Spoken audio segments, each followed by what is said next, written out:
यह कहानी एक छोटे से गांव की है जहां लोग बेहद शांतिपूर्ण जीवन व्यतीत करते थे।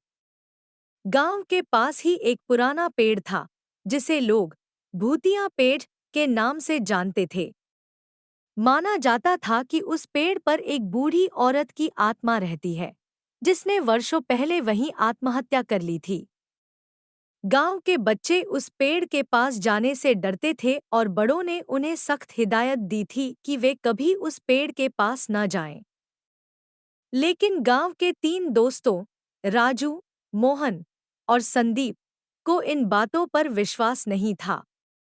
वे सोचते थे कि यह सब बस एक मनगढ़ंत कहानी है। इसलिए एक दिन उन्होंने पेड़ के पास जाकर सच्चाई जानने का फैसला किया।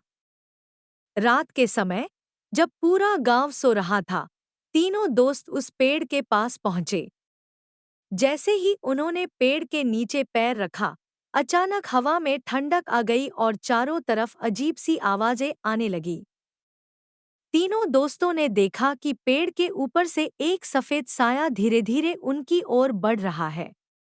वह साया बेहद डरावना था, जैसे कोई बूढ़ी औरत हो जिसके बाल बिखरे हुए और चेहरा भयानक था।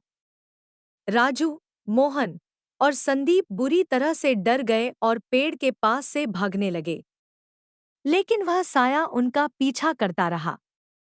जब वे गांव के करीब पहुंचे, तब जाकर वह साया गायब हो गया। तीनों दोस्तों ने पीछे मुड़कर देखा तो पेड़ अपनी सामान्य अवस्था में खड़ा था, लेकिन उसके चारों ओर की हवा अभी भी अजीब तरीके से हिल रही थी। उस रात के बाद से तीनों दोस्तों ने कसम खाई कि वे फिर कभी उस पेड़ के पास नहीं जाएंगे। और गांव में किसी ने भी उस पेड़ के पास जाने की हिम्मत नहीं की। वह पेड़ अब भी गांव के पास खड़ा है, लेकिन रात होते ही वहां से आने वाली आवाजें और साये लोगों को डराने के लिए काफी होते हैं। कहते हैं, उस बूढ़ी औरत की आत्मा अब भी उस पेड़ पर भटकती है, अपने बीते हुए जीवन की किसी अधूरी ख्वाहिश को पूरा करने के इंतजार में।